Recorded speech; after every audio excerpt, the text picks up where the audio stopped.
É isso aí, então vamos que vamos.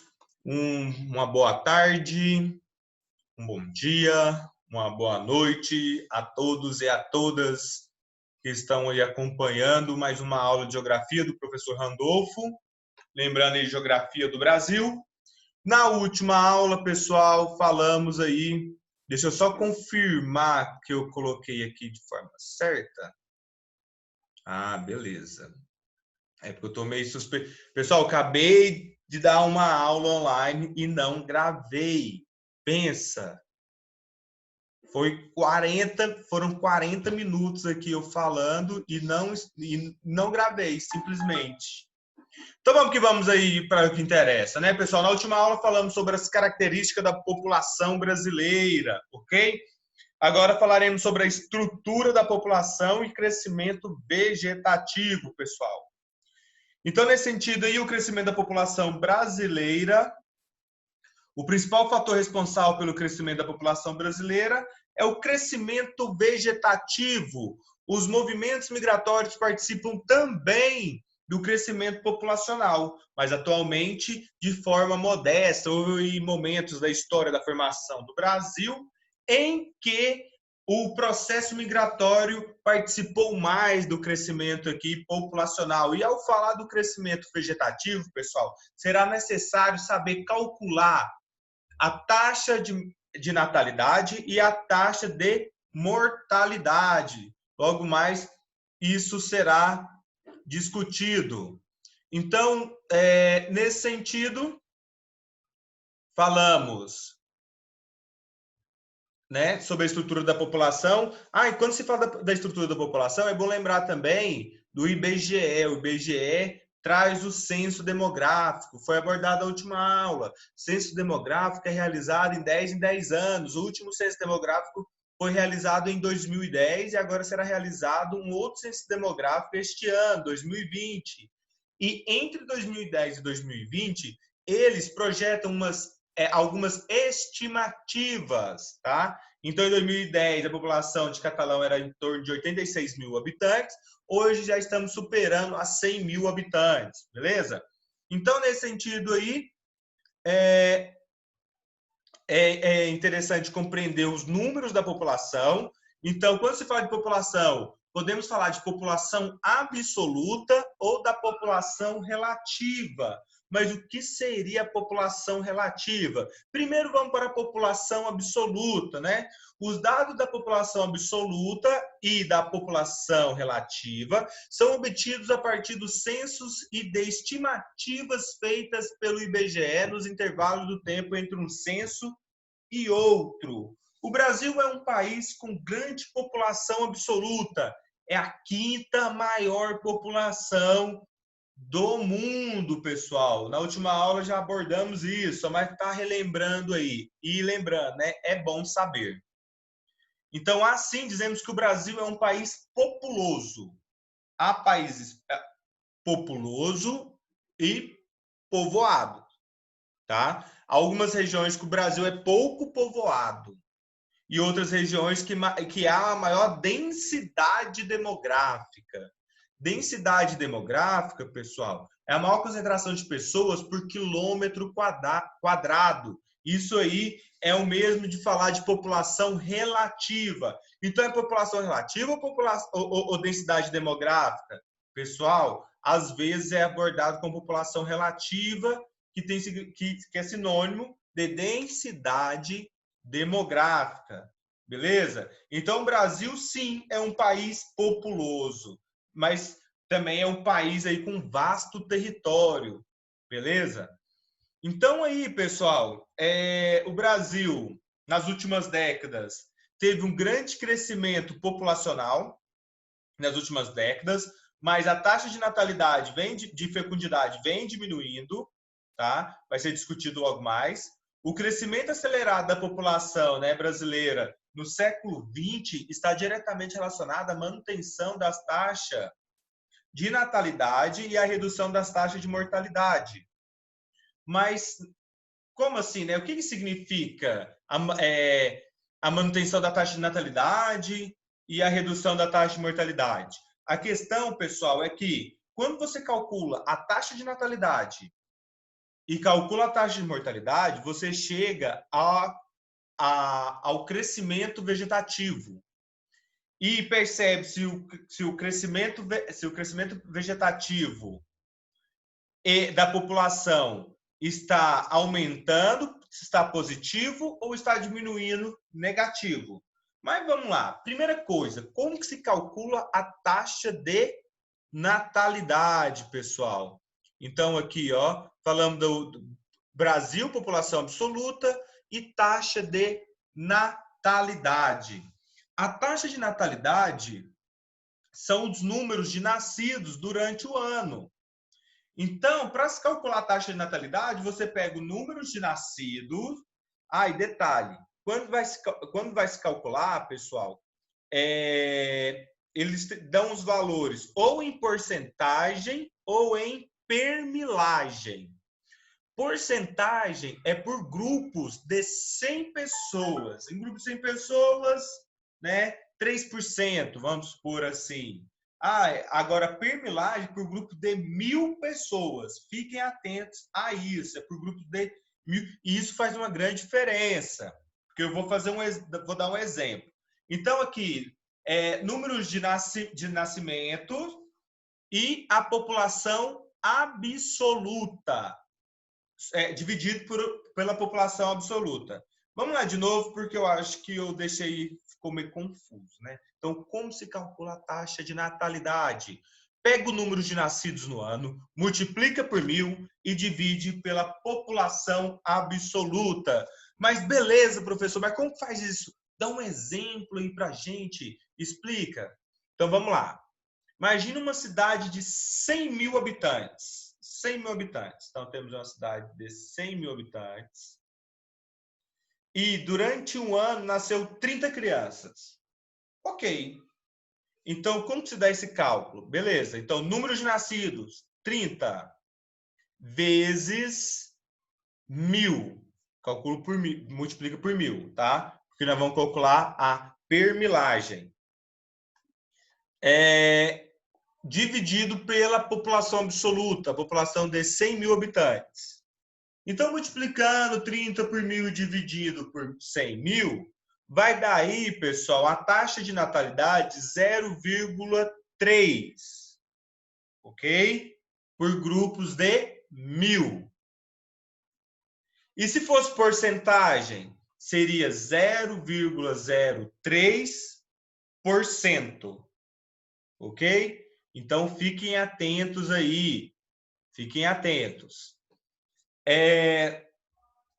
Agora, a questão é, quando a taxa de natalidade,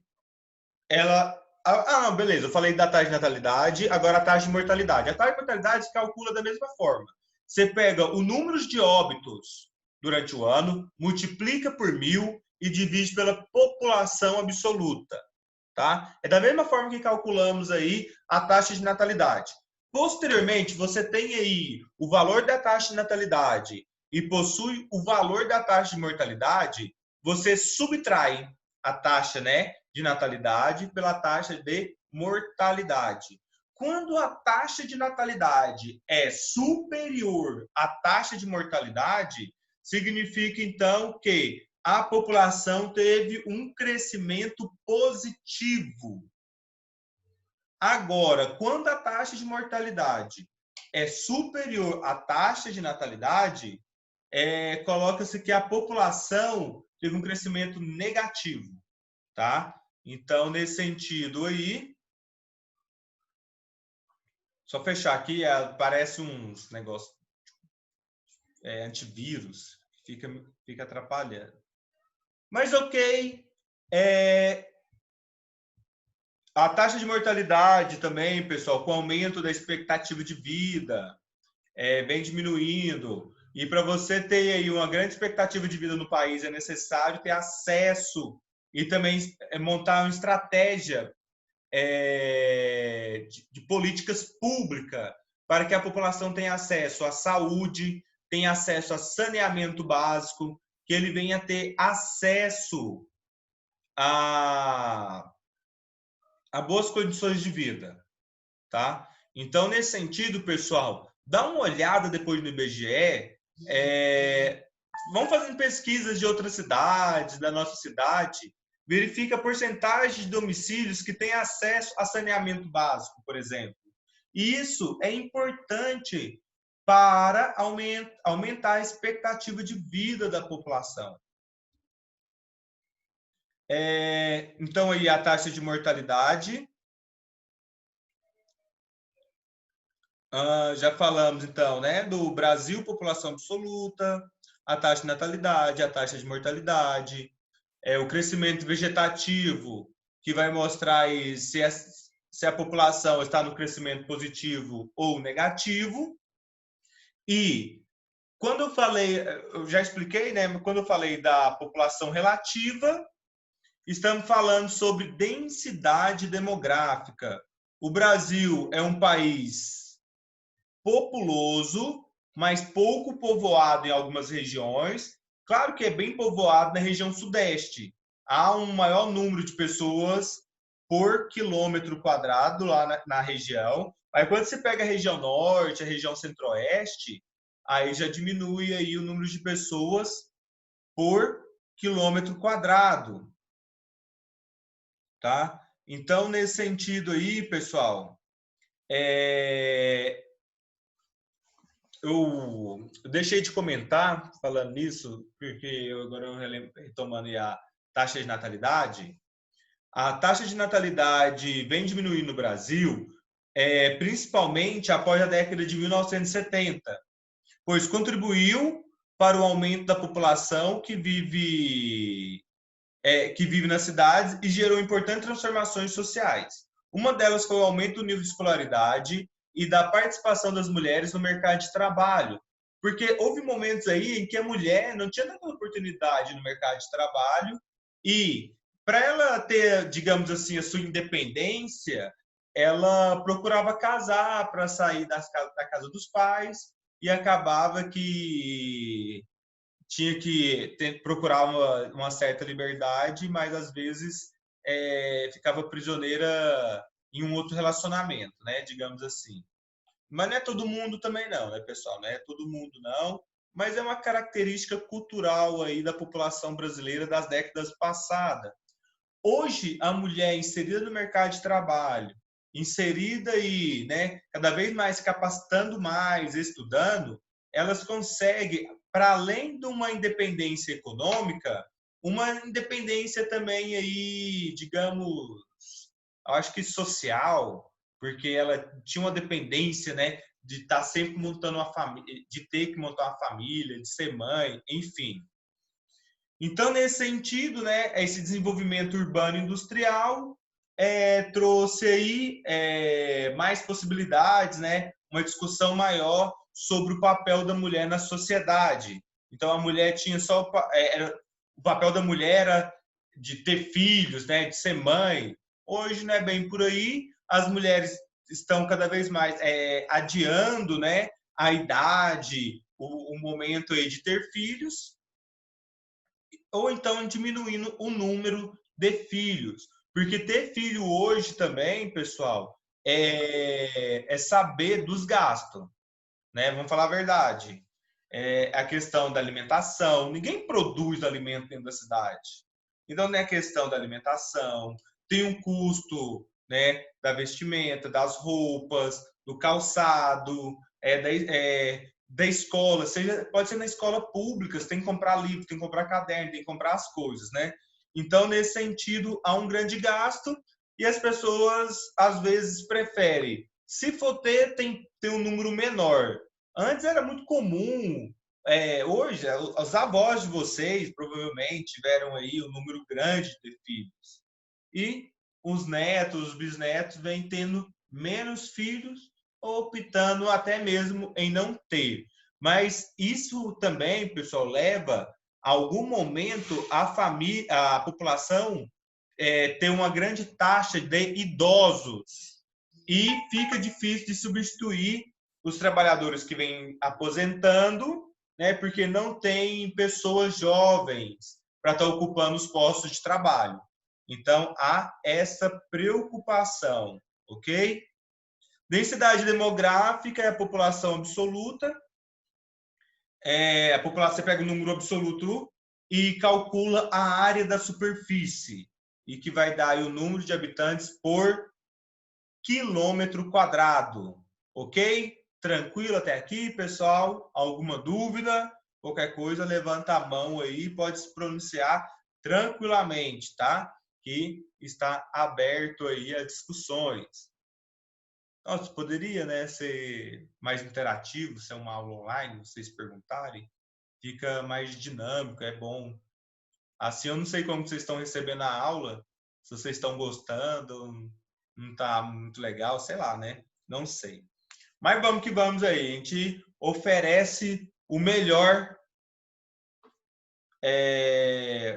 da gente, né? O que o meu melhor, eu tento cada vez mais melhorar, mas eu sei que não está tão legal assim. Mas, turma, pode ter certeza que eu fico preocupado e procuro estar melhorando, tá? Qualquer coisa aí pode comunicar, é nóis. Então, teorias demográficas, pessoal.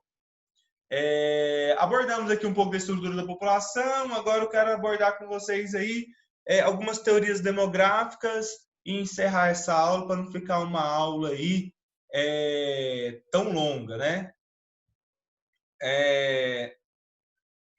Então, as teorias, pessoal, é algo assim que se foi pensado, enfim, alguns levam a teoria, né? Cada um que pega a teoria que acredita e segue, né? De certa forma. Mas algumas coisas que já foram pensadas.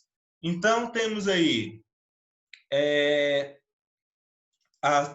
das teorias demográficas, a teoria malthusiana, a teoria neomalthusiana e a teoria reformista ou marxista. Mas o que fala a teoria malthusiana? Então vamos lá. A população aumenta em progressão geométrica, enquanto a produção de alimentos aumenta em progressão aritmética. Malthus defendeu o controle populacional por meio da sujeição moral e a não assistência governamental aos pobres, pois, para Malthus, a miséria seria uma forma natural de controle da superpopulação. Então, assim, né, para o controle da superpopulação. E também, pessoal, quando você fala de miséria, já me vem à cabeça a questão do desemprego. É interessante para o mercado ter um grande número de desempregados. É bom e ruim, tem que controlar tudo isso, porque é necessário ter um grande mercado consumidor, que as pessoas possam ter salários e consumir. Mas quando se fala em miséria, você já pensa da pessoa que ela está desempregada ou está em subemprego, ok? Então, nesse sentido, às vezes é interessante para o mercado ter um grande número de desempregados. Porque quando tem o número de desempregados, pessoas desempregadas, eles trabalham, né? A possibilidade dele aceitar um trabalho com uma grande jornada, né? Carga de horário, por um salário mínimo ou até menos que isso, é muito grande. Porque se você não quer, tem outro que quer. Quem nunca ouviu isso, né? Quem nunca sofreu uma pressão dentro do trabalho, sabendo que quando sair, tem várias outras pessoas ali que estão querendo ocupar aquele lugar. Então, isso é bom. Mas agora imagine um momento em que o número de trabalhador é escasso. As pessoas necessitam de trabalhadores para estar movimentando aí o seu comércio e as suas indústrias. O trabalhador teria um valor maior salarial, tá? Então, assim, quando uma cidade tem uma grande oferta de emprego e o trabalhador ele tem grandes possibilidades de porta de trabalho, ele já vai estar procurando uma oportunidade de um trabalho melhor e com salário mais significativo. Então, o desemprego, em alguns momentos, é interessante para esse nosso modelo econômico. Quem discordar, deixem aí nos comentários, tá? Se é interessante ou não para, né, para os empregadores ter um número de desempregados. Então vamos para a próxima teoria, a teoria neomalthusiana. O elevado crescimento populacional é o principal responsável pelo subdesenvolvimento dos países pobres. Os programas rígidos e oficiais de controle de natalidade é que podem evitar o elevado crescimento populacional. Ok? Agora, a última teoria é a teoria reformista ou marxista. Consideram a miséria como principal responsável pelo elevado crescimento populacional. São necessárias amplas reformas socioeconômicas que melhorem o padrão de vida. São postos aos neomalthusianos. Os reformistas apontam para a redução das desigualdades sociais para que ocorra a redução do crescimento populacional. Turma, o acesso das mulheres no mercado de trabalho, né, teve a redução do crescimento populacional. Então, quando você diminui a desigualdade social, quando você dá oportunidade para todos em acesso à educação, saúde, eu tenho um outro lazer também eu acho muito importante, pessoal. Eu penso que é muito importante. Às vezes não é colocado os livros didáticos nesses momentos, mas eu penso que o lazer também, enfim, por questão de saúde mental, né? Principalmente nesse momento de pandemia, de isolamento social, você percebe quanto a socialização é importante. Claro que tem muitos aí também que já jogou, que pouco, não importa tanto, né? Sobre a questão do isolamento social e enfim, né? Eu não vou estar no julgo, não vou disponibilizar esse momento de julgamento, não, mas ok. Então, pessoal, a teoria reformista marxista é interessante porque ela propõe a desigualdade social. Propõe a desigualdade social é algo relevante, algo interessante e importante aí a ser seguido. No mais, pessoal, quero deixar um abraço a todos e a todas. Chegamos ao fim de mais uma aula. Espero que vocês tenham aí um ótimo final de semana e que possamos aí nos encontrar nas próximas aulas, se Deus quiser. Agradeço muito a sua companhia. É bom saber. Valeu!